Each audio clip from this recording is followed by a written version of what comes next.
All right, welcome. It is December 5th. This is week 14 of engineering ethics at NJIT. And week 14 means we're on technological unemployment. Let me jump into the lesson here. All right. So this is lesson 14, technological unemployment. We've been talking about artificial intelligence for the last few weeks. We've talked about it sort of philosophically, and then we had some discussion last week about technological automation and how it impacts cars and airplanes or drones and the military. This week we're talking about technological unemployment. With both these lessons, and generally my strategy for these lessons is to just dump a bunch of information at you, lots of information, and for you to find something that interests you in this big mess, and then maybe even do some further research beyond what I provided here. So hopefully you do the same thing here, right? Don't just use the material that I'm providing, but do some research. A lot of this stuff is developing. A lot of people are talking about this stuff right now. In particular, I think the lesson that I have written up here was written maybe a couple of years ago, back in 2014. So have been things that have happened since that you might want to talk about. So feel free to bring in news items and so on that are relevant to this discussion. Technological unemployment is unemployment that's driven by changes in technology. The basic worry is about robots taking over our jobs, and as artificial intelligence gets better at a broader variety of tasks, then more of those tasks can be automated, and fewer of those tasks are left for human beings to work at. So I want to give a little bit of the history of technological unemployment, and then talk about how it affects some industries nowadays.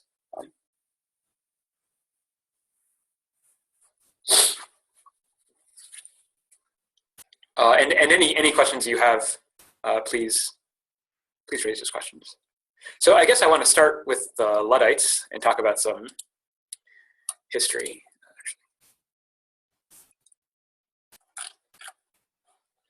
Actually, let me go to Wikipedia.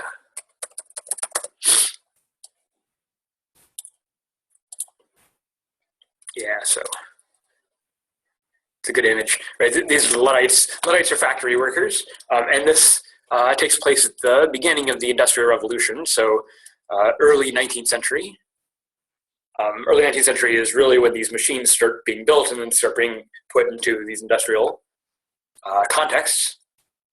Prior to the early 19th century, prior to the Industrial Revolution, most people were farmers. Most people lived in rural agrarian areas out on their farms. But then industrialization happens, and this brings everyone from the farms out into the city. Right? So everyone sort of concentrates in the city of this process of urbanization. Because the factories are in the city, and so you live in the city, and you go out to the outskirts and work in the factories, and you go back in the city. This move to urbanization comes with all sorts of cultural, economic, social challenges. Cities are dirty. They're full of diseases, they're crowded, highly populated. This is a very different kind of lifestyle from living out on a farm. It gives rise to things like alcoholism, which wasn't as bad of a problem out in the farms, but when everyone's concentrated in the cities and they're working long hours in the factory, they come home, don't have much else to do but drink. And so drinking becomes a big problem because of this increasing population in urban areas. Disease becomes a big problem.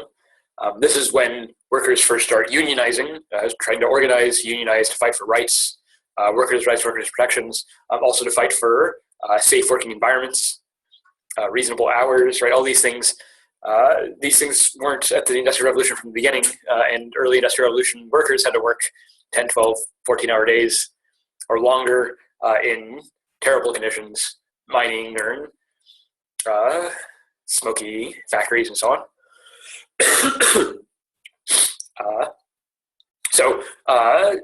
So it's because of these working conditions that union leaders started to organize and to fight for workers' rights. The reason we have an 8-hour workday today is because of the union leaders in the 19th and early 20th centuries who fought for labor rights. Right. So nowadays we have an 8-hour workday. Union leaders at the time, they fought for it was 8-8-8, 8 hours of work, 8 hours of sleep, and then 8 hours to spend as you want. 8 hours of recreation.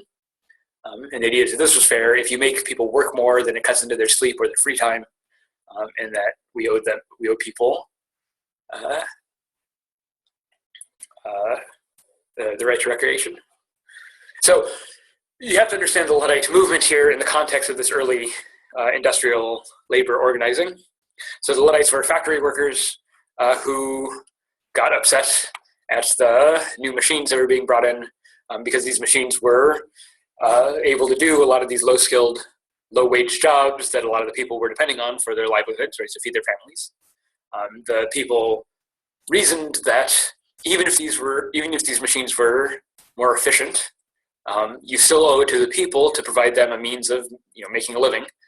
And if you put these machines in the factories, then all these people will be out of jobs. This would be terrible for the people. So in response here, the Luddites,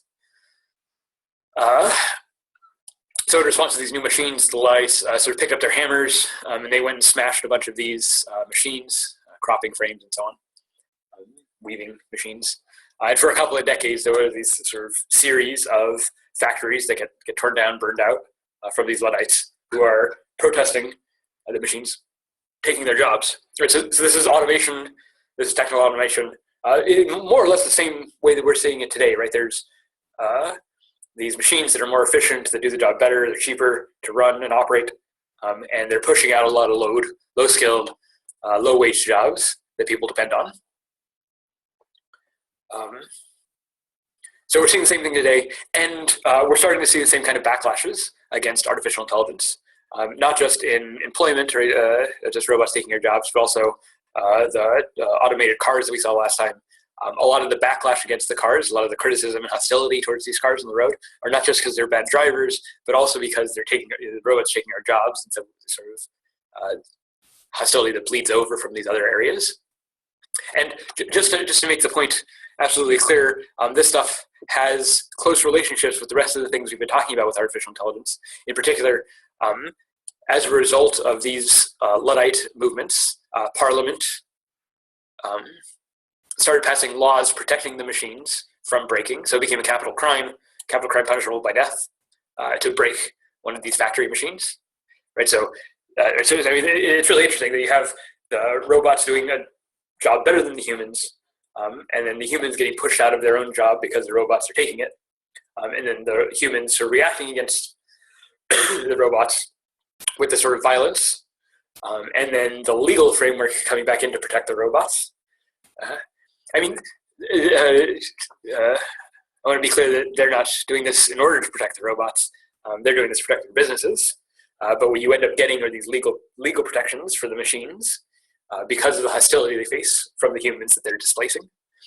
Right. So I want to say this general dynamic, you see it end up happening over and over again in the history of technology, and we're seeing something similar today. So nowadays, lots of jobs are being taken for machines. For instance, Uber recently, Uber's doing a very big promotion for its services, and it's using AI to promote its services. So it bought a bunch of self-driving cars that it released in Pittsburgh, but then they also did this publicity stunt where they had a self-driving truck deliver a cargo of Budweiser to Colorado. I think it was just a few hours drive, but the drive was done autonomously with no one sitting in the vehicle. This is the first official delivery by a self-driving car, which made it a newsworthy event, I guess. And the idea is that Uber wants to replace truck drivers with self-driving cars. The idea is that the self-driving cars will be safer on the road. They won't fall asleep on the road or be worn out from long hours. They'll be cheaper, more efficient. It doesn't cost as much to keep one of these self-driving cars in operation as it does to keep a human being in operation. Right, so the idea is that this will be better for the business. It'll be more efficient. And so then we don't need the human truck drivers. And right, this is a problem because human truck drivers, it's actually a really important part of our jobs. This is from NPR. This is the most common job in every state. And this from 1978 to 2014. So back in 1978, you see that the most common job at the time were secretaries. In most states, secretary was the most common job. Farmer was also pretty popular in these Midwest states. Truck driver, some of these, machine operator. Notice machine operator here in the Rust Belt, and this is where the factories used to be. But then as times they change, you have increasing secretaries, and then nowadays truck driving is in most states is the major player. Most people are truck drivers. That's not just one employer. A lot of truck drivers are they own their own truck and they drive on contracts. A truck driver is a huge part of the U.S. employment pool. Most jobs in most states are truck driving jobs, and this is a kind of job that's very soon to be automated. We have the technology is already being deployed, and it's just a matter of reworking the infrastructure to trade out all these jobs for robots. Right? And that leaves a lot of people unemployed in the economy. So for the last few years, they've been trying to put together how many jobs are going to be lost. And the really big article in this area is this Frey and Osborne paper, 2013, where what they basically do is they go through a bunch of different categories of jobs. I think they have 107 different categories of jobs. No, 70 occupations. 10% of the total number of occupations. So the figures here are about categories of jobs, and their claim is that 47% of job categories will be automated within the next 20 years. 47%, is almost 50% of job categories. That doesn't mean that 50% of jobs. It might be more than 50%, it might be less than 50%, depending on what these categories are. So something like truck driving, that's just one category, but maybe there's a lot of jobs in that category. So if that category gets automated, then all those jobs become automated as well. So, so what they did is they listed a bunch of different job categories, and then they rated them on their probability for being automated. And what they mean by automation is how likely is it, or how easy is it to write an algorithm that does that same job? In other words, how easy is it to create software that can perform that same task? So here we have low risk of automation, sales engineers, choreographers. There's not a whole lot of demand for robotic choreographers. Dentists in general, medical scientists, podiatrists, right? A lot of medical professionals end up being low risk of automation because the job itself requires a lot of skill, a lot of skill that's not easy to automate. So as we go up, this is 1% chance of automation: sales managers, multimedia artists, animators. You can go through the article and check your own list. In fact, there's even this. Will a robot take your job? There's this little, so this is an app that uses the same list in this paper to determine who's at risk for, Yeah, so let's go with vehicle tech. Vehicle technician, mechanic, or electrician. So the Frey and Osborne paper says it's 139th of all the jobs they check, 139th place. It's fairly likely that vehicle technicians, mechanics, and electricians get automated, 65% likely. Now, maybe what this really means is that some technical jobs, some mechanic jobs on vehicles, some of the work gets automated, and so it requires fewer individuals to do the same tasks in that field, and so you end up hiring less vehicle technicians. Not that all the humans are out of that field, but just that you need fewer humans to do the same amount of work, or maybe you can even do more work if you just automate part of it. Right, so vehicle tech, let me find some more engineering jobs. Mechanical engineer. Mechanical engineer says it's 13% likely. It's very, very low likely. Mechanical engineer, maybe electrical engineer. Electrical engineer is also pretty unlikely. But these are for the engineering jobs, right? The engineering jobs where you have your permit, where you're the engineer on a job. Most people on these jobs aren't full engineers, but they're an engineering technician, right? They can do labor part of it, but they don't have the permits or whatever. And the engineering techs have a much higher risk of automation, 50%, too close to call.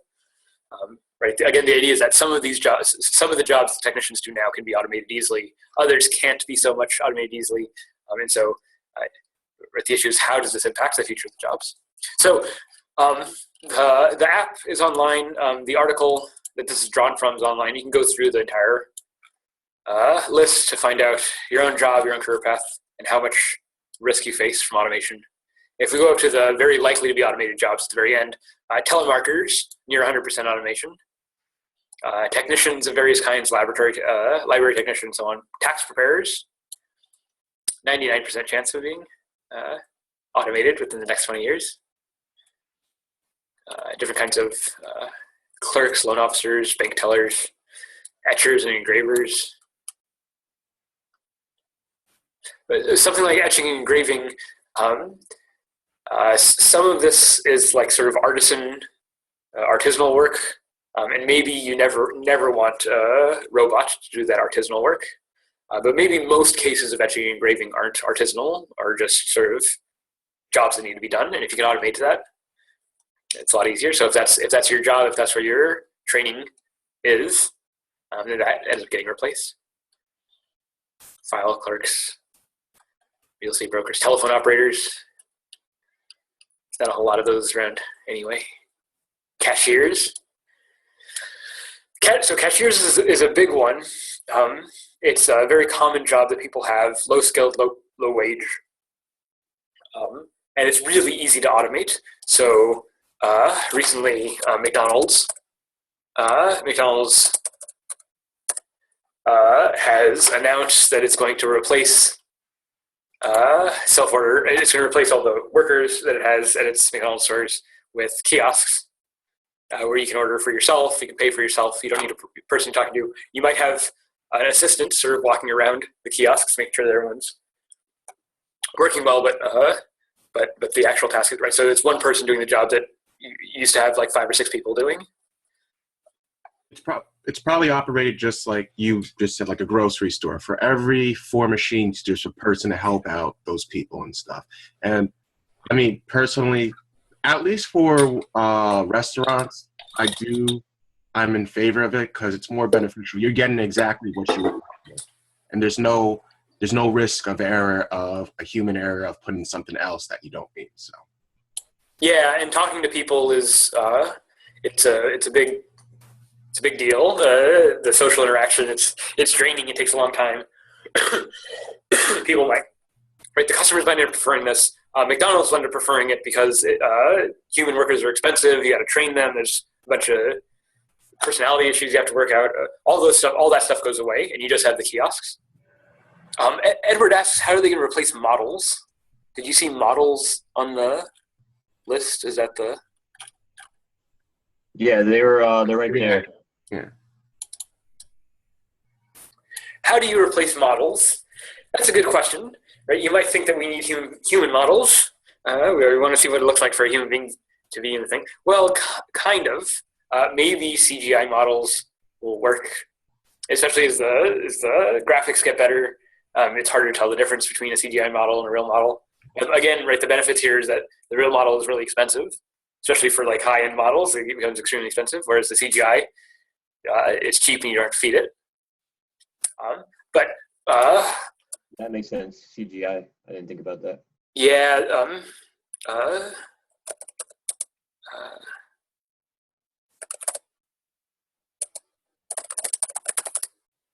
Let me see if I can find this really quickly.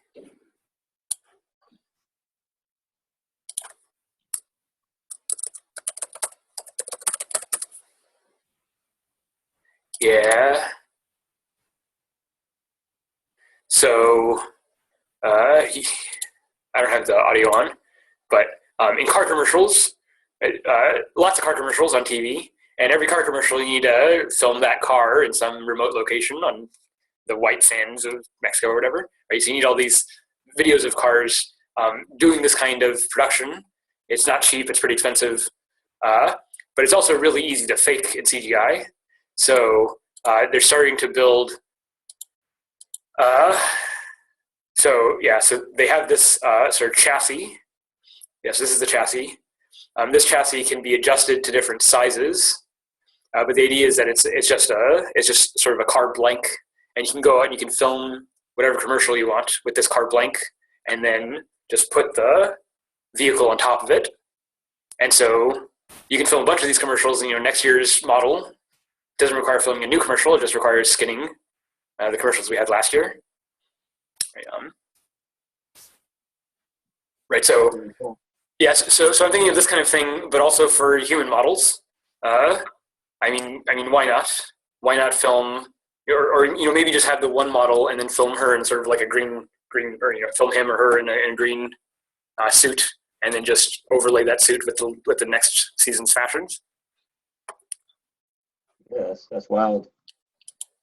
Yeah. So, okay. So yeah, good. So the general idea here is that these jobs end up getting taken away. Some of these. So yeah. So we were talking about the kiosks at McDonald's. I also have on the website. Let me see if I can do it up here.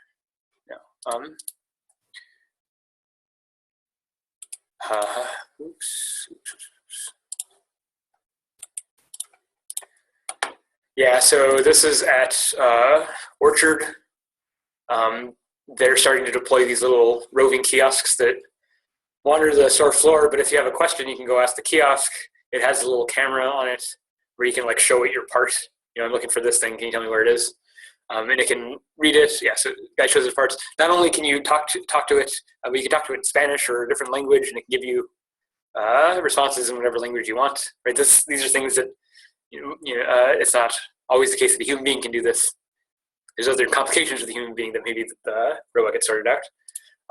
The way that they have this again is it's not no humans, but it's just fewer humans, right? So they would have maybe a service operator who can come onto the robot as it's monitoring. Right? So maybe you have one person and a big fleet of robots, and if there's ever a question that needs to get back to the person, they can.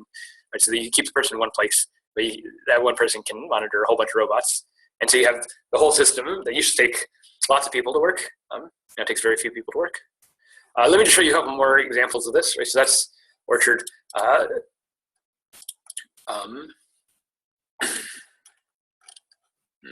Yeah, this is what I want. So this is a few years ago, I think in 2011 or 2012, Amazon bought Kiva robots. This was one of the first really big purchases of a robots company. It was millions of dollars that Amazon bought for this company. And Kiva robots wasn't particularly well known, but what they had built were these little floor models that could coordinate and operate in an industrial warehouse. So this is what Amazon warehouses look like now. If you buy something from Amazon, it was delivered to you by a robot that looks basically like this. So huge warehouse floor with lots and lots of products, but there's no human beings who operate on that floor. It's just a bunch of these robots and these shelvings, and the robots can go and pick up a shelf and bring it to the front of the store, and it all coordinates so that it all works together. So then at the front of the store, let me show you. Yeah, so at the front of the store is the human worker. So now it's just the one human worker who just stays at this one place and then waits for the shelving to be brought to them where they can pick off the parts they need from the shelf and then put it in the box that eventually gets shipped out. All right, so this is how Amazon coordinates all its shipping. Most of it's being done by robots in these giant warehouse full of robots with very few human beings. And the only job that the human beings have left is picking stuff off shelves. And the reason that you need a human being to do this is not for quality control, but because like grabbing things from those little tiny shelves, especially like odd shaped things, it's not a trivial task. It's actually pretty difficult. You need something like hands that are small enough to get into those spaces, and then you need to be able to be smart enough to know what to grab and what not to grab and so on. So it's not an easy task, and Amazon has been working very hard to automate that one last little bit of the task. So this is, for the last few years, I think for the last 3 years, they've been doing, it's called the picking challenge. And the picking challenge is just, can you build a robot to do this picking, right? So pick out of a little shelving unit a bunch of odd-shaped items. So they've been running this contest for the last few years to try to get a robot to replace the one place left where we have human jobs, right?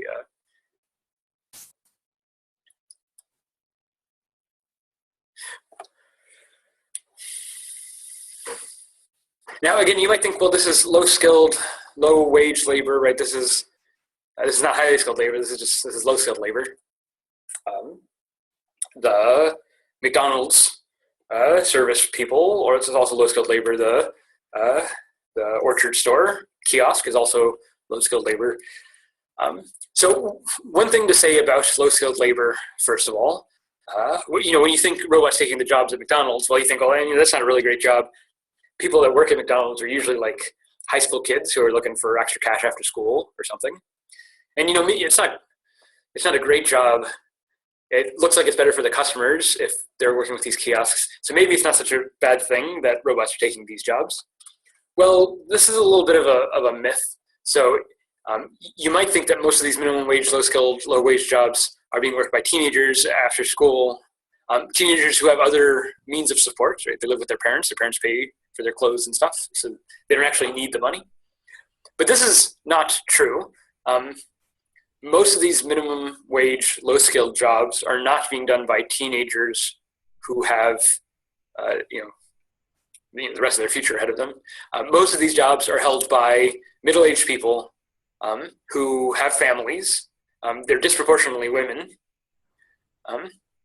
but they have families, and they typically earn half of the income, right? They're using this income to supplement their family work, right? So the people that we're pushing out of these jobs are the people that are already, in some sense, in the most compromising economic position to begin with, right? If we're just pushing the teenagers out of these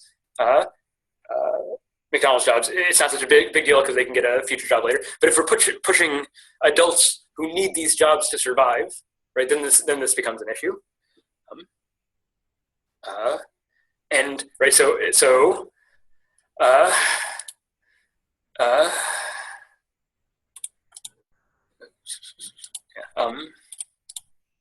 one thing I'm sorry. to say on that, yeah, I mean, that is pretty true and stuff. I mean, you can also consider, I mean, the average was 35, but for minimum wage jobs, you also have like people who went into retirement and may need to get out of retirement because of, and there's different issues they have. But yeah, you have a lot of the older people and stuff. I mean, there's cases where usually when you're working a minimum wage job, you're just low on the totem pole and stuff. There is no, you just learn about making that. It's kind of, I mean, sometimes I would think it would be better just being paid under the table, but you learn about kind of a corporation, how you get paid, how part of the money you get paid gets taken away from you. Until you get like like a real job where you learn about benefits, compensation, stuff like that. That's just the kind of the test waters, your very first job you get.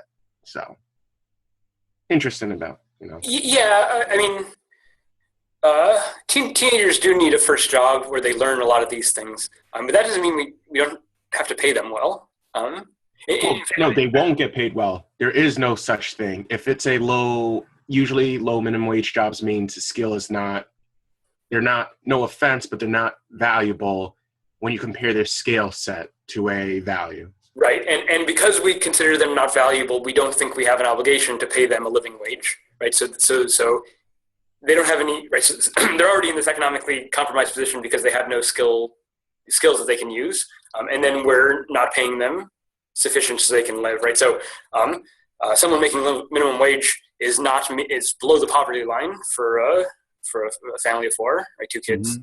Mm-hmm. You're not making enough money to, right? And so because they're not making enough money from these minimum wage jobs, they have to go into welfare and other kinds of support services. Yeah. Right. And so the thing to understand about this, and most people who are on welfare do hold jobs, sometimes multiple jobs. And the reason they have to be on welfare anyway is because those jobs don't pay enough to actually support themselves. So it's not, most people who are on welfare are not lazy. In fact, Florida the other year changed the law so that they did drug tests on welfare recipients to make sure that they weren't cheating the system and just spending the welfare money on drugs. Turns out welfare users use drugs less than half as much as the normal population. Welfare users really aren't lazy. They're not drug users. They tend to work a lot harder than most people. But the thing is that they work in these jobs that just don't pay enough to support themselves. So they have to work multiple jobs. They're in a predicament. The way, there's really not much they could do, and it sucks. Yeah. And one way of putting this is that it's really expensive to be poor. When you're poor, all the money gets drained out, and there's never any room to catch up, and so you're always behind. And the response, instead of paying them more, the response is to automate these jobs so that they don't have these jobs anymore, right? So they end up getting the shaft in both ways. And when you ask for things like, an increase to minimum wage, in California did increase the minimum wage, I think, to $15. But there was a big fight over it. And a lot of the businesses were like, well, if you want to get paid that much, that's how much you actually need to survive. But if you want to get paid that much, we're just going to take your job away and give it to a robot. What do you think about raising minimum wage? I have I'll tell you about my radical views in just a second. Go ahead. But the first thing I want to say here is that these jobs are not just so for a bunch of engineering students, you might think, well, low wage, minimum wage jobs, it's not that big of a deal because we're going to school to get an education to get a high skilled job. But the problem is that it's not just the low and minimum wage job, low wage jobs, no skilled jobs. It's also the highly skilled jobs that are being replaced or automated. Legal work, for instance. Legal work is very expensive. You have to pay lawyers lots and lots of money. Lawyers, some of the highest paid jobs you can get, because it's a highly skilled job. But it's skilled in the sense that lawyers have to know all the legal arcana. They have to know the ins and outs of the legal system. It's very confusing and complicated to do that. And so lawyers have a lot of money. But robots are exactly the kind of things that can navigate really complex, arcane structures. Right? So if you can build these robots that can do legal work better than humans, then maybe even legal professionals end up getting put out of a job. Not just legal professionals, but medical professionals. Watson is better at diagnosing cancer than trained doctors. It means if you give Watson an X-ray, Watson's more accurate at finding the cancer than a doctor. In fact, doctors are actually pretty bad at this. If you ever have any serious medical issue, not because doctors have any malicious intent, but it just the way the statistics work is that doctors end up making bad calls more often than you think. So anytime you have any issue, you should get it double checked. And it turns out that Watson is even better than a double checker, right? So you want to look at the doctors. You also want to get Watson's diagnosis because Watson ends up catching things that the doctors won't. That doesn't mean the doctor's going to be out of a job, but maybe you need to see a doctor less often because you have these automated services. So maybe the doctor's services become less valuable. Legal work, doctor work. Let me go back to the legal work for a second. Let's talk about the justice system. So this happened earlier this year, this summer. Some guy wrote a chatbot. I think he was just he's 19, just a kid, but he coded up this chatbot at do not pay. He lives in Seattle, but he did this for London and New York. But you go to the chatbot and you explain the details of your case. It asks you some questions and you explain the detail of your case for a parking ticket, or a speeding ticket. You explain where you got the ticket, what conditions you got the ticket under, and if you want to contest it. Now, usually contesting a parking ticket, it's some paperwork and some time, and you're not exactly sure what to do. Most people don't contest tickets, but most tickets aren't given. But a lot of tickets can be contested. So something like 250 tickets were put through the system, and 250,000 tickets were put through the system, and 160,000 of them were successfully challenged, which means that the owner didn't have to pay the ticket. So this is millions of dollars of traffic tickets sort of vanished because of the AI. Right? That's traffic tickets that had to be processed by the bureaucracy of the government. Right? So all those jobs aren't needed, or needed as much because a lot of the stuff gets taken up. All the slack gets taken up by the AI. Not only the bureaucrats who are working the system, but also the lawyers who manage the stuff in court. All these things. But this is skilled work, and it's also socially important work, right? Working the justice system is very hard for most people who don't have the knowledge to do it. Right? So AI makes it more accessible. So this could be a good thing, but there's lots of challenges also. So let me just show you a couple of resources from last year. This is from May 2016. This is an article in ProPublica. ProPublica's a investigative journalism outfit. And what they did is they went to look at this software. The software is run by this company called NorthPoint. So NorthPoint software, so NorthPoint, it's a for-profit company in Florida that does risk assessment. And it built the software to do criminal sentencing assessment, where you give it the case history for some criminal, and it returns to you how risky they are for committing a crime in the future. Right, so you give them the case study, and they say how much of a risk this person poses on the criminal justice system, and then the judge is supposed to use that claim of risk to determine some sentencing, how much sentence. So this is a machine learning algorithm that was trained on old case history of how we sentence criminals in the past. And it turns out that the way that we sentence criminals is incredibly prejudiced, incredibly biased against minorities. It's also biased against the poor, but it's especially biased against minorities. And because especially biased, if we train a neural network on this history of biased sentencing, then of course the network is going to continue applying that biased sentencing. It reminds me a little bit of Tay AI. I don't think we talked about this last week, but so Tay AI is this chatbot that Microsoft built and put on Twitter so it could interact with the world. And you can ask Tay questions and it can give you answers to these questions. But the interesting thing is that Tay is supposed to learn from its interactions. So the more you interact with it, the more it learns the kinds of things that you talk about. And it was put on Twitter. So unsurprisingly, within like 24 hours, all the racists and memes on Twitter end up infecting Tay, so that really within 24 hours she starts saying a bunch of just terrible racist stuff that she picked up off Twitter. Right? If the machine learns and you put it in a racist environment, then it's not surprising that the machine learns to be racist. The thing that we should be talking about is not how Twitter corrupted Tay. It's not surprising that Twitter corrupted Tay. The thing that we should be talking about is the millions of other children who are using Twitter on a regular basis, because this is the environment that they're growing up in. You think we'd be worried about these kinds of things, but I guess not. So it's not surprising that when you put Tay on Twitter, it learns to be racist. It's also not surprising that when you train neural networks on the history of the criminal justice system, it learns to perpetuate those same crimes. So just as an example, a white male has a prior record of 2 armed robberies and 1 attempted armed robbery. After this capture, he goes on to commit another grand theft, but the software assessed him as a low risk. Whereas this woman committed 4 juvenile misdemeanors, but has nothing on her adult record. But the software assessed her as a high risk, even though she went on to commit no further crimes. Now, why was she a higher risk and he a low risk? Well, you might think it has something to do with the sentencing, right?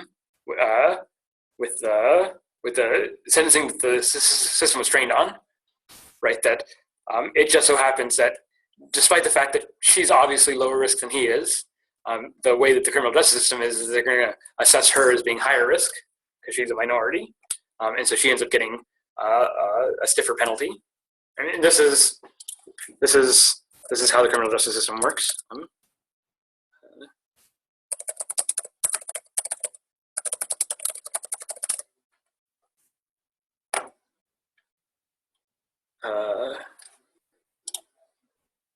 See if I can find it. Yeah.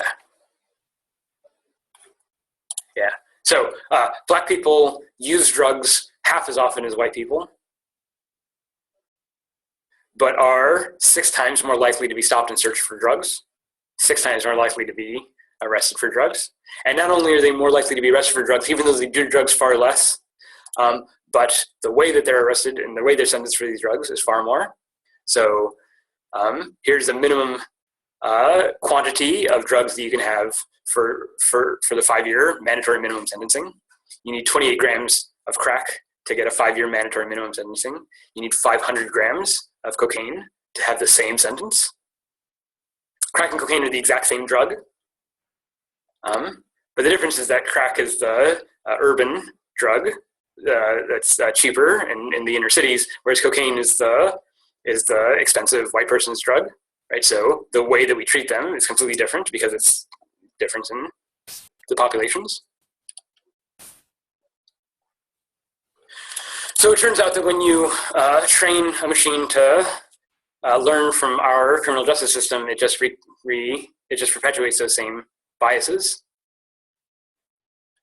So that's one danger from this kind of thing, right? So this is using these machines to do the work of law enforcement and criminal justice, and there's this danger that the machines perpetuate our biases.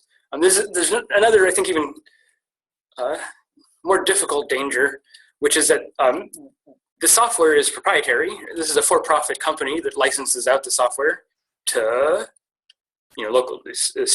local governments for the sentencing purposes. But it's proprietary software, which means that we don't know how it works really.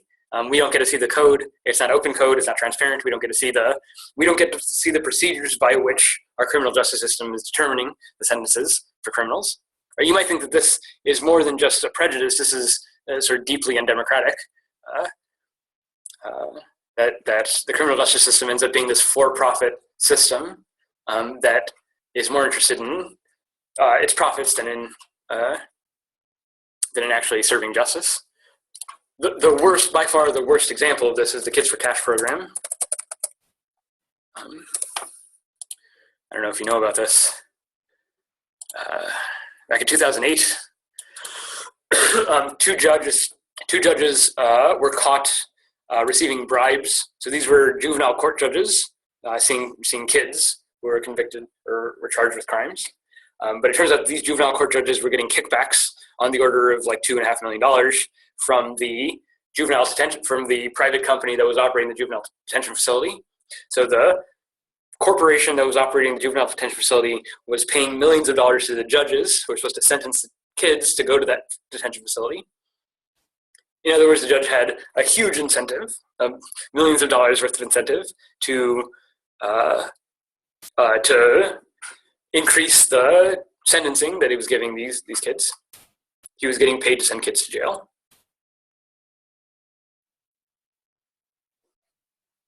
Luckily, these judges were caught and they're in jail now themselves. But you can see how this sort of for-profit system distorts the incentives of the people who act in it. And if you can get a machine learning algorithm to confirm our biases or confirm our prejudices, right? The idea is that the machine learning algorithm is supposed to be neutral. Right? It's not my prejudices, it's what the machine told me. But if the machine is trained on our prejudices, then it's just telling me what I want to hear. The recent case that sort of highlights this is just a few weeks ago. In China, so some researchers in China built a machine learning system that is designed to look at faces and determine from their facial features whether they will be criminals, whether they will commit a crime.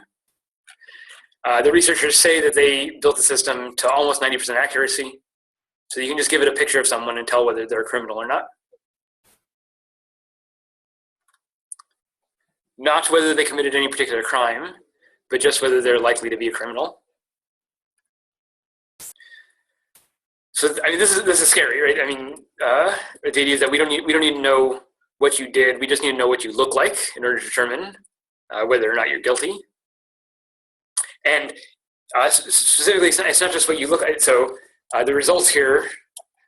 Let me first say this is not good science, and there's been a lot of criticisms about the science behind this. So first of all, the study, it uses a fairly small sample size, 1,800 men. They were all Chinese men, so no racial diversity between 1855.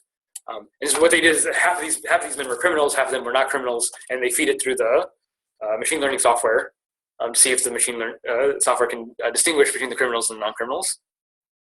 And it turns out that they were able to build a system that it could, although the system is a fairly small sample size, fairly homogeneous sample, so you might think that these results don't extend very well.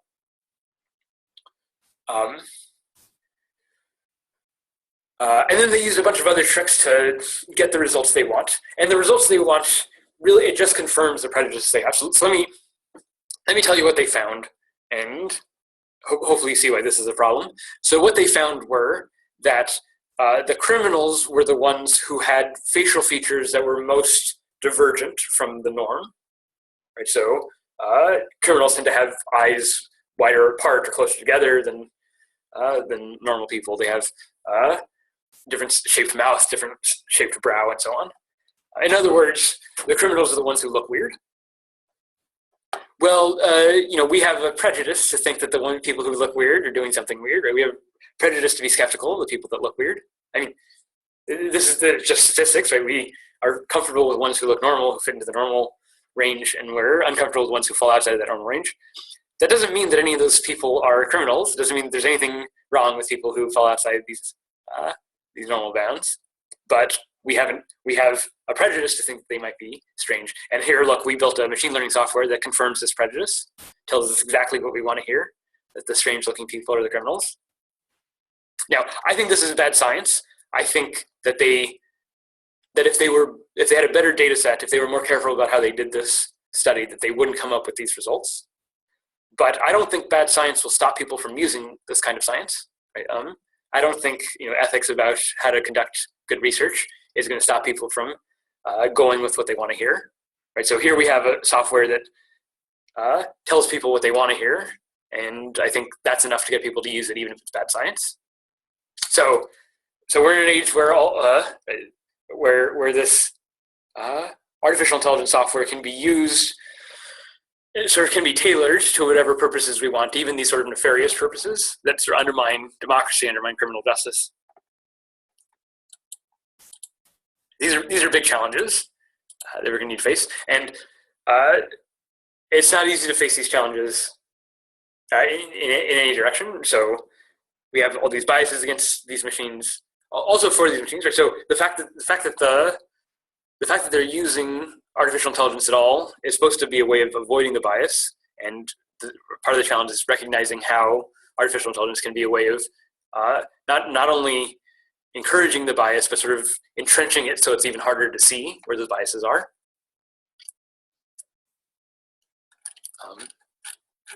Okay.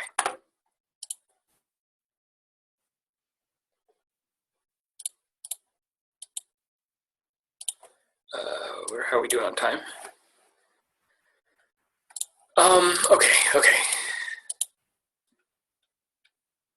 Okay, so I've talked about a lot of this. Let me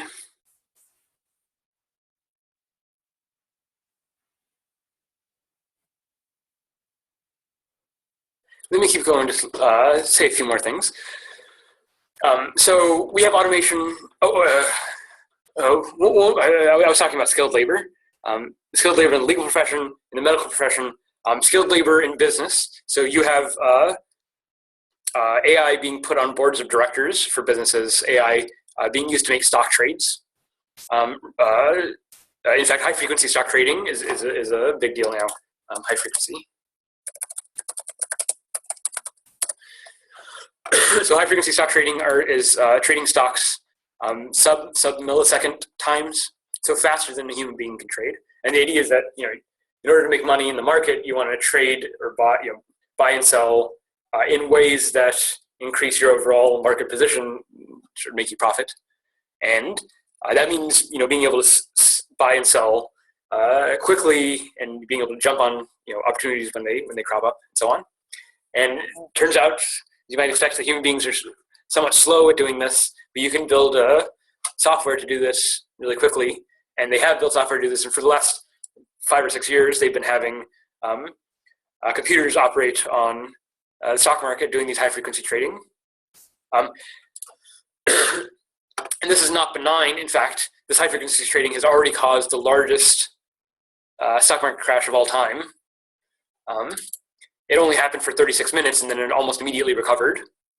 But for those 36 minutes, Dow Jones swung by something like 1,000 points, which is like unheard of. That's like a huge swing. It would be a major economic event to see something like this happen. It did happen, and it's the kind of thing that happened, and it happened so quickly that we didn't even recognize when it happened. I mean, the machines are operating so fast that you can have this entire crash and people don't even realize that the crash is happening until it's all over. So, I mean, this is a big deal.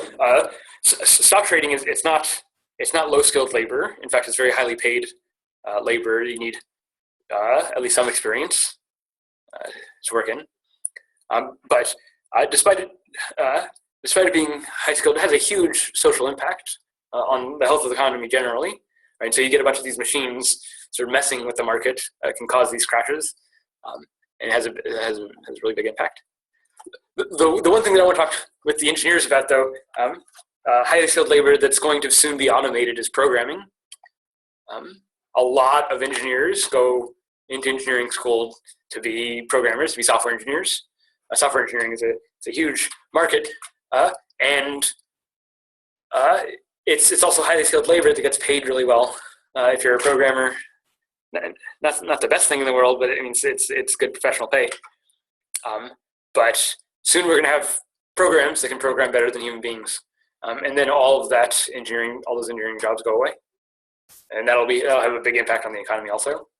I think a good point of comparison is thinking about the change in the United States from manufacturing economy to a service economy. So 30, 40 years ago, the economic center was in a place like Detroit, where it had all the manufacturing jobs, all the factories, all the industry, right? The Rust Belt, the Steel Belt. Right? That's where all the industry was, that's where all the people were working, and that's where all the products were being made. And over the last few decades, Detroit has crashed, so that Detroit is very few things are being made in Detroit. It's kind of a mess in Michigan. In most of those manufacturing places, I mean, those are the states that voted for Trump. Those are the states that have been hurt most by the economy in terms of their economic stability, in terms of their job access, right? Because there's no more jobs there. There's no more manufacturing work in the United States to go to those places. So all those people who had built their life, some of them have highly skilled training, but the jobs for using that training just aren't around anymore. And instead, where it's all gone is to Silicon Valley. So Silicon Valley have programmers. They're not producing goods, so you don't need big manufacturing plants. This is a little bit changing with like Tesla's building his cars, but Tesla's sort of an anomaly in high-tech world. Most of the high-tech world is software being produced. And software, you don't need a whole lot of manufacturing. And you can do it with a lot less people. So the example that people like to cite here is Snapchat. Snapchat had its initial public offering a few years ago. Wait, am I right about Snapchat?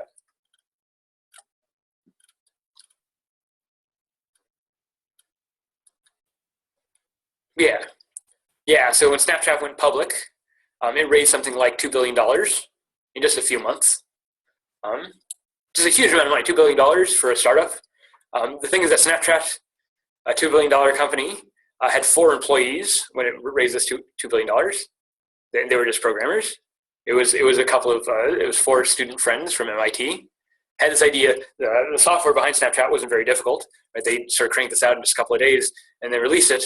And it ended up serving a purpose that was really popular. And when they go public, they make $2 billion. 30 years ago in the manufacturing world, there were also $2 billion companies, but like Ford or whatever. Ford has thousands of employees, tens of thousands of employees maybe. Right? So that $2 billion gets spread around quite a lot, whereas with Snapchat, it gets spread around between 4 people. Right? So, and we've seen the effect in this country from the move just from manufacturing to service. And then if we're moving from human service to automated service, right, you're pushing even more human beings out of that crowd. Okay. So, So one response to this, these changes, the technological automation, all these robots taking our jobs, one response is the Luddite response, which is a sort of reactionary response that this is the direction things are going, and we need to go back. We need to go back the other direction, right? So the Luddites want to destroy the machines and revert to an earlier, simpler time where they had reliable jobs. I mean, you might think this is a little bit strange for the Luddites to argue because The Luddites only have those jobs at all because of the Industrial Revolution. If the Industrial Revolution wasn't happening, if this technological progress wasn't happening, then they'd be back on their farms doing farm work. Right? So the fact that they even have the job to begin with is a product of this technological progress. So you might think there's some sort of inner tension in the Luddite view. Luddites aren't against technology in general, but they're just against the technology that takes their jobs. But maybe this results in a kind of tension. The alternative on the other side, and so here's where I'll give my radical view, is to say that, in fact, it's not the automation that's the bad thing, but automation is a good thing, and the bad thing are the jobs themselves. That, in fact, the problem here is that we have to work at all for a living, and we don't want to be protecting the work. What we want to do is find ways of living that don't require us to work. So this is the other alternative. This is the alternative that I tend to prefer. Advocating for full automation, right? The idea is that automation is not the threat. In fact, automation is the thing that we should be working towards. It should be a political goal. And the more automated things are, the less work we're required to do, the more freedom we have to do what we want, the less pressure that's on us. So, I mean, back in agricultural communities, wait, let me step back. There's a criticism of technology that works like this. Every time we hit some major technological progress, it makes things better for us generally, maybe as a whole, but it makes things worse for individuals. Consider our hunter-gatherer ancestors before we had agriculture.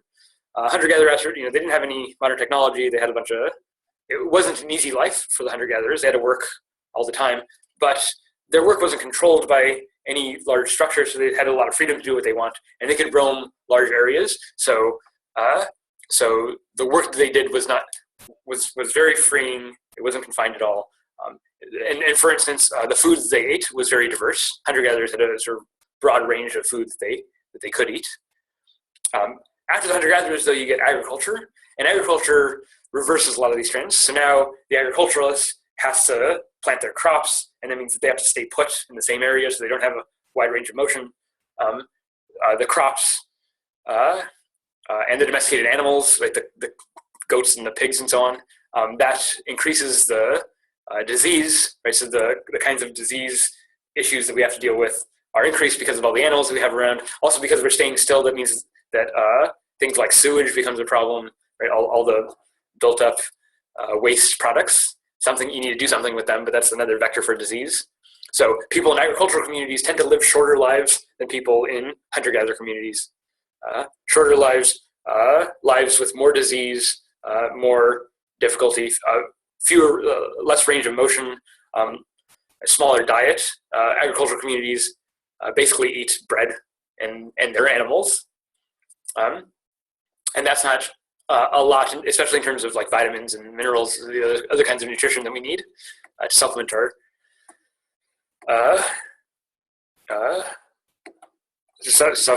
food. So the move from hunter-gatherers to agriculture is this sort of constraint, increasing constraint on human beings, on the individuals. Individuals can't do very much, but the population nevertheless explodes. You get a lot more individuals. You can support a lot more individuals on the agricultural technologies. It's just that those individuals are doing a lot worse than they were before. And then from agriculture, then you move into industry, and the Industrial Revolution again has more confined on individual movement, worse diets, more disease. Right. So if you're living in a city, all early industrialization was a never-ending battle with major diseases, major plagues of disease, cholera, and all the diseases that go around. And a lot of this had to do with the fact that technology wasn't there, right? So waste disposal, plumbing, sewage, right? These are the kind of things that they didn't have in the early Industrial Revolution. So the cities were terrible. They were smoky and polluted and dirty and disease-filled and overcrowded. And you couldn't really move very much. You didn't own the land anymore, right? So you were stuck in a little apartment in the city. You had little range of movement. You weren't getting very much resources. The food that you ate was all food that had to be shipped in from the farms. outside of the city, right? So even bigger constraints on individuals, right? So you might think that this, but so in industry, even tighter constraints on individuals in agriculture. But again, you have population explosion. Lots more people can live in the cities than can live on farms.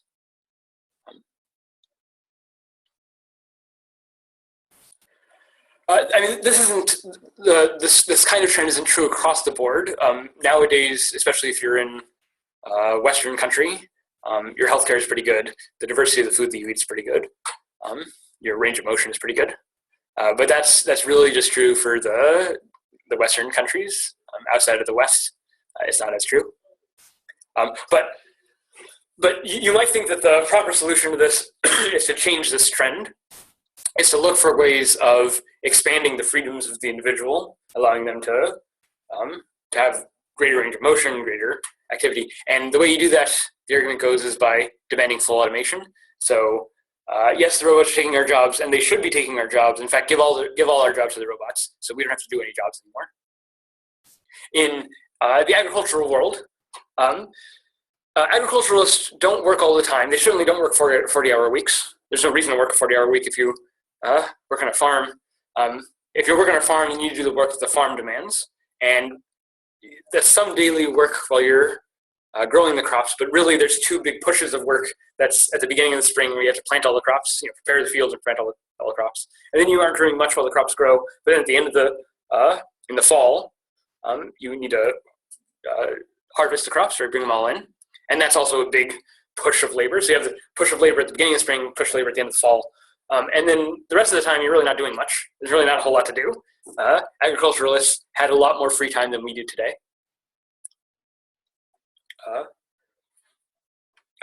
But you might think that in an agricultural community, it makes sense that you demand that everyone works, especially during those two crunch periods, because if we don't get the crops in on time, they're not going to grow well.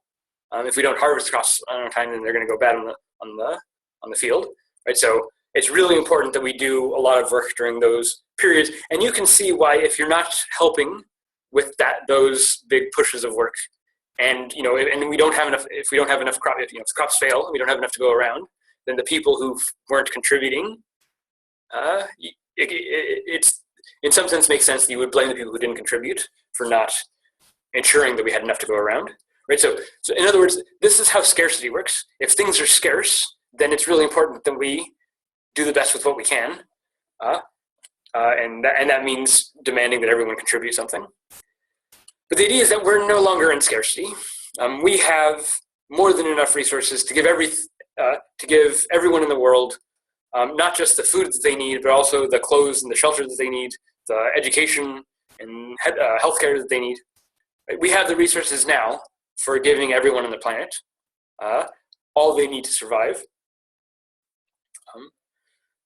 We don't do that, right? A lot of people go hungry, and they go hungry largely because we don't distribute this stuff well. It's almost all entirely concentrated in the Western countries, and it's not distributed out much further than that. We're doing a good job with poverty. We're doing a good job sort of raising the bottom, but the top is sort of skyrocketing off into extraordinarily wealth, and that wealth isn't being distributed around as well as we'd like. So you might think in a situation of post-scarcity where we don't have to worry about meeting our basic needs, then there's no real push to work, and there's no real demand that you have a job. We have this Puritan work ethic that associates the value that you have for society with the work that you do. We had some conversation earlier about the McDonald's workers. Well, they're not really doing very difficult work, so they're not really that valuable to society. We don't have to pay them very much. And the alternative here is to break this connection between work and value. That in fact, the value that you have is not from your work. The value is from what you do, and not just who you work for. Just to mention that our sort of Puritan work ethic on work is already rather hypocritical. There's lots of work that's done in society that's not recognized by our economy. Household work, the work that's required to keep a house, raise kids, right? This is work that's probably some of the most important work that can be done in society, right? The work to raise and educate the next generation of kids. It's probably the most important thing that you can do in society, but it's almost entirely not recognized by the economic or power structure of society, right? Housewives have very little social power. They have almost no economic power. They're almost entirely dependent on their husbands for their economic needs. But I mean, raising kids it's not an easy job at all. It's a full-time, 24 hours a day, 7 days a week kind of job. But it just doesn't get recognized. So this is another way of saying that the way that we value work, the way that we recognize and value work, needs to change. Not just where the work is, not just who has the jobs, but the way that we think about the very act of work needs to change. It makes sense that we are really demanding of people to contribute in a case where things are scarce, but when things are plentiful, then maybe the demand on work isn't so important. Maybe we can replace that with other kinds of values. So full automation, demand a shorter work week. Why do we need to be working 40 hours a day? I mean, the reason we work 40 hours a day today is because the labor union organizers back at in the 19th, and early 20th century fought for 8 hours a day to move down from 10 or 12 or 14-hour days to 8 hours a day. But maybe we don't need to work 8 hours a day. In fact, maybe the kinds of jobs that we have just aren't conducive to 8-hour workday. I mean, most of us don't work 8 hours a day anyway. We check in and hang out on Facebook for a few hours at the start of the day and at the end of the day. Maybe you're only really working for a good 4 hours in the middle. But we demand that people are there for 8 hours a day because we have this Puritan work ethic. Maybe we just stop that. Maybe we have a 3-hour workday and have people, have 4-day weekend, 3-hour workday. Maybe you're only working 5 hours a day on those days. Maybe you're doing a lot less stuff, but maybe that work that you would be doing gets spread around a little bit more. Right? This is another way of dealing with technological unemployment. Just require people to do less work. If we need 40 hours of labor, but we divide that, instead of just having one person do those 40 hours of labor, we divide that between 3 people, or 2 people doing 20 hours, or 3 people doing, or 40 divided by 3 is. Right? That's another way of spreading the work around, giving everyone access to the jobs. Of course, if the amount of money that you have is contingent on how much you work, then this doesn't look very good, because it just means giving people less money. But this is also why we need to get off the idea that you need to work for your keep. Because you don't need to work for your keep, because the robots can keep stuff for us, so your work isn't required. So one way of dealing with this is universal basic income. You see a lot of people talking about universal basic income, but the idea is you just give people a baseline of income that they have unconditionally, guaranteed. You give everyone $20,000 a year, no questions asked. They can spend however they like. $20,000 a year, it's a lot of money if someone were to just give you $20,000, but it's not a lot of money if you're expected to live on that money for the entire year. In fact, $20,000 would go really quickly if you're not watching what you're doing. $20,000 is not enough for a family to feed themselves for a year. It's almost at the poverty line for a single person. So $20,000 is not giving everyone a lap of luxury. But what it is giving them is some security, so that they don't have to work, or they don't have to work as much. They have their basic needs being met. Right, they're guaranteed a certain minimal level of ability, engagement. And just in general, to devalue the work ethic, that we shouldn't be associating someone's value with how they work. Right. There's lots of people who can't work for whatever reason, injury or other kinds of disability. That does not mean they're valueless in society. They have a value in society. It's just that the way that we value society right now doesn't recognize their value. It doesn't recognize the social value of being a grandma, for instance. Right? A grandma has an incredible responsibility, an incredibly important role in society, right? Giving wisdom, helping to raise the next generation, and so on. But that society that's not recognized. That's work. That's labor. That's not recognized by the economy. That's not recognized by the social system. And maybe this is what needs to change, right? The work that a grandma does, being a grandma, that doesn't look like the kind of work that we normally recognize as work. But maybe that's just as important. And maybe that grandma deserves some basic income for serving that role. Or maybe all the other, right? So, my general position is that if you have friends or family that you talk to, that you support in any way at all, then you are contributing to society. Not because you're bringing in a paycheck, but because you're engaging the social system, and every bit of work on that social system helps. So I think everyone should be guaranteed a living wage. They should be able to do what they can to contribute, but they should be guaranteed the right to participate in the society. So why don't we go ahead and have universal basic income as the universal basic income, the whole 3-word thing is our word of the day, the secret word. Universal basic income. If you'd like to talk this week, if you don't want to talk about technological automation, but you want to just talk about something like universal basic income, I know there's been some experiments. Some of them have gone well, some of them have not gone well. There's been some countries that have tried to institute this kind of policy. If this is all along your interests, you can work on this stuff.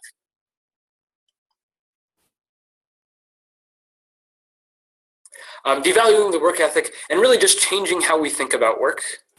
And I guess I'll use this to lead into our last bit of discussion. I want to talk about the sharing economy. No, not this.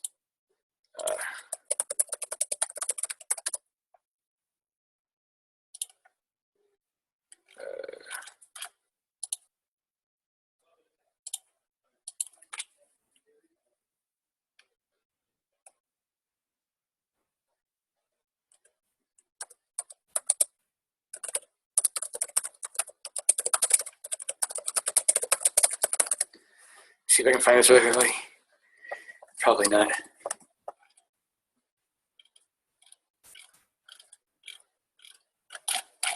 No.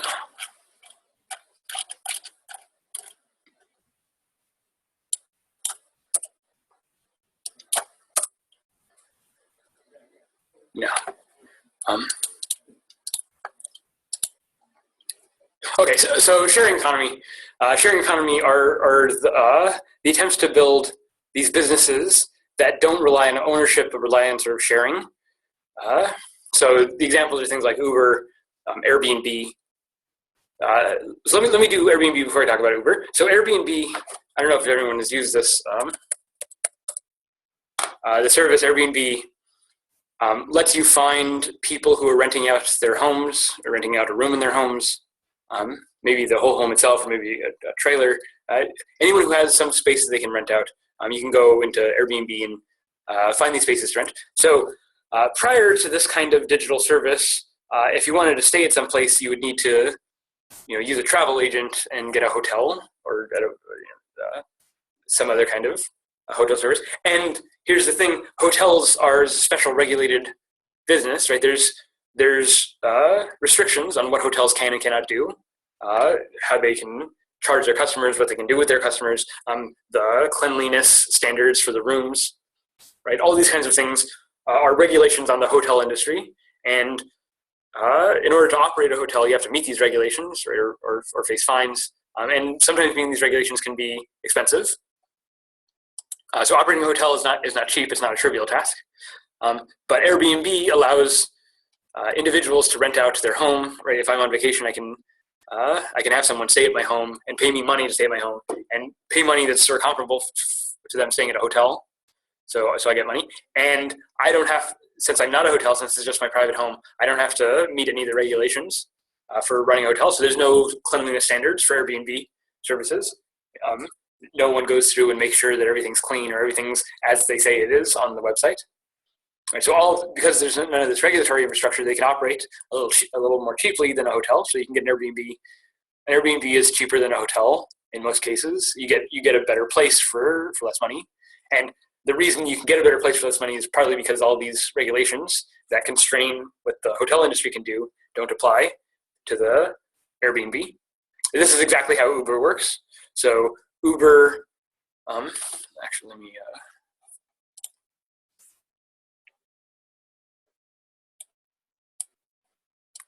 Can find this.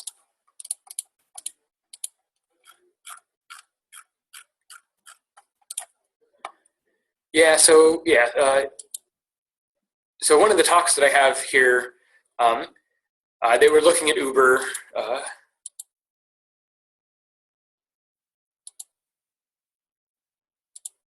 This is Airbnb. Here's the Uber ones, I think.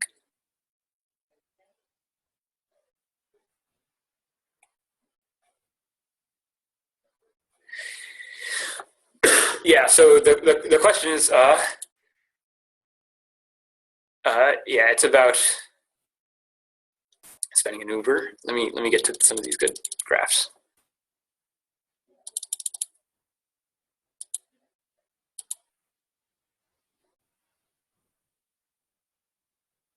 Yeah, here we go. Okay, so when Uber, so Uber is a taxi service. I mean, there's a little app that you can use to call an Uber car, and so it's a taxi service. Uber runs the service, but the taxis aren't taxi drivers. They're individuals who are driving their own car. And so if you have a car, you have some time, and you want to make some money, you can sign up as an Uber driver. And then every time there's a fare in your area, Uber lets you know, and you can go pick them up in your own car. Now, Uber says it's doing this to sort of break up the monopoly of the taxi cab industry. So in order to operate a normal taxi cab, you need to have a medallion, right? You need to, and the medallion is licensed by the city or the state. And they only give out a certain number of medallions, and they're usually really expensive. So in order to get that license to operate, you need this huge upfront cost. And the only people that can afford this upfront cost are the taxi services, right? The sort of established taxi industry, right? So if I'm a taxi service, I usually have lots of drivers, and I can help fund their medallions. And I also just take care of the whole service. And it's that overhead, it's the regulatory overhead and the maintenance overhead that Uber is sort of wiping out of the picture. So when Uber tells drivers that you should drive for Uber, because look, if you drive for Uber, we take 20% of your fare, and then maybe you'll pay, what does that say? 5% and 3%. Maybe you spend 5% of your fare on gas and maybe 3% on other operations, but that means you're taking home like 70% of your fare. And if you work for a taxi company, you're taking home like 30% of your fare, right? So Uber is marketing itself to potential drivers by saying, look at how much more you get from Uber than you would get if you were driving a taxi. And the thing is that this graph is not realistic. So if you actually look at taxi services, and in this talk that I linked to on the Moodle page, they look at taxi services in LA, and New York, and San Francisco, maybe a couple of other places. And it differs a little. In New York is sort of a privileged taxi area. The access and the rates for taxis are very, very friendly for the consumer. LA is a little bit different. LA is a little bit harder to get a taxi. So all these are a little bit different. But if you look at a taxi service, the taxi driver is usually taking around 35 to 40% of a fare home in income. The taxi service itself takes about 16%. It's taking less. But you also have to pay for the operation of the vehicle, the gas, and these other expenses. And notice how much more of the pie is taken up by gas and operation. Now, you might think that this is just because the taxi companies are, ripping off the drivers, that they're taking more than their fair share. But you might also think that, well, no, actually, it's kind of expensive to run a taxi service. Not just like the advertising for the taxi service, but all the operation and upkeep of the vehicles. And maybe the taxi services who have operated taxi services for a while have a better sense of how much gas it takes to run your car, right? Maybe when Uber tells you it only takes that much gas to run your car, they're being too optimistic, unrealistically optimistic. And that a more realistic assessment of the situation is that you're spending like a quarter of your fare on gas. In other words, for the Uber driver, a lot of these additional costs are just being hidden in their take-home income, right? So they're actually paying more for gas, and that's eating into their own income. It's not eating into Uber's lease; it's eating into their own private income. And same for any vehicle maintenance, right? Because the Uber driver owns their own car. Not only are they paying the gas for the car, but they're also paying for all the wear and tear on the car, right? New tires, right? All the miles that get racked up. That's not coming out of Uber's share. That's coming out of the driver's share. And that could end up being a significant part of the budget, right? If you're driving your car all the time, that's a lot of wear and tear. New tires, that stuff isn't cheap. Maintaining a work vehicle is fairly expensive. And you might think that this actually eats into the driver's income in ways that Uber is not making explicit here. Right? So this is the criticism, is that Uber is presenting itself like it's saving money, it's having this service that's saving people money. In fact, what it's doing is it's being really sneaky and offloading the costs onto the drivers. And so the drivers, they don't have unions, they don't have any protection. From Uber's perspective, the drivers are independent contractors, so they're not getting healthcare or any other kinds of services that you'd expect from a normal job. That means that if they want health insurance, that health insurance is coming out of their share also, right? So once you start factoring in all these other costs on the driver, you might come to the conclusion. This is what this talk comes to the conclusion, that in fact the taxi services, the way that they're run now, are actually pretty good for the driver, and maybe the Uber service, the way that Uber works, is actually less good for the driver than the taxi service because of all these additional costs that the driver's going to have to shoulder. This is San Diego. In San Diego, the drivers only take home 30% of their income. They're paying more in gas and more in the vehicle operation. Now, again, one way of interpreting this is that the taxi companies are ripping the drivers off. They're not giving the drivers a fair share, giving much less than their fair share, and taking all this other money for themselves. That's one way of interpreting this data. The other way of interpreting this data is that maybe this is what it actually takes to run a taxi cab, right? Maybe it actually takes this much gas and this much operation, and that when Uber is presenting the case, it's just biased.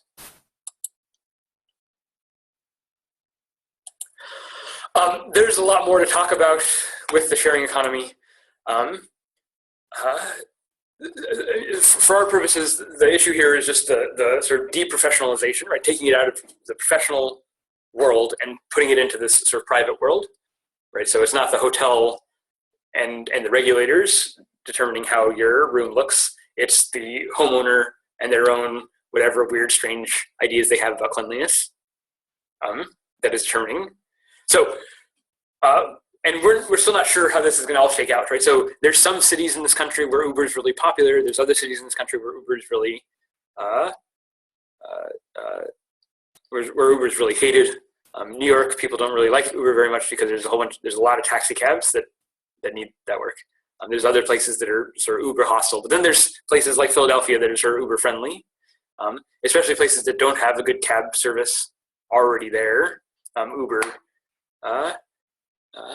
can do good, but it's this deprofessionalization and all the ethics that go around with all the regulations that we've worked really hard for the last several decades to build in the professional setting. These get wiped out in the unprofessional setting, and that brings in a lot of new ethical challenges. Right, just the cleanliness of the Airbnb room. Right, getting a clean hotel requires regulators to go and check those hotels, but no such thing exists for Airbnb. That makes it cheaper, but it also makes it more dangerous. And so, how do you balance these two? In general, the whole economy is restructuring itself, and by the economy, I mean what the jobs are, how they all connect to each other. All this stuff is restructuring itself to fit for the new digital environment, the way the communication and relationships develop online. And it's having all sorts of effects that we don't know how it's going to play out. We don't know the impact that Uber is going to eventually have. Maybe Uber eventually goes away, or maybe not. If a passenger, so Edward asks in the chat, if a passenger gets hurt in an Uber car, who's responsible? Who gets to sue? That's a good question. I don't actually know the details. My sense is that the individual car owner has to have their own insurance, and that they're responsible for anything they do while they're driving, and that Uber doesn't claim responsibility. But I might be wrong about that. Maybe Uber has some insurance liability that the drivers can purchase. That's one more cost that the driver absorbs and Uber doesn't take on if that's the case. That the driver absorbs it? Yeah, the insurance costs, if I end up getting in an accident driving somebody, that's going to make my insurance go up, and he could sue me personally, I guess, and that would, that'll definitely decrease my profits I make from driving for Uber. Right. So you sacrifice some freedom when you join up with a big corporation or like a taxi company or whatever, but you gain all these protections, right? So it's not me personally being sued; it's my company being sued, and the company will protect me in insurance-wise and all these other, right? So all these safety regulations that are designed to protect the workers that we have all over the business industry, these get wiped out in this sharing economy. And so we need new ways of protecting the workers. We need new ways of protecting consumers in these situations because the systems that we have protecting users and consumers today don't apply in the same way. This is generally what Silicon Valley wants to do. There's lots of pushes to get outside of the regulatory framework of the government.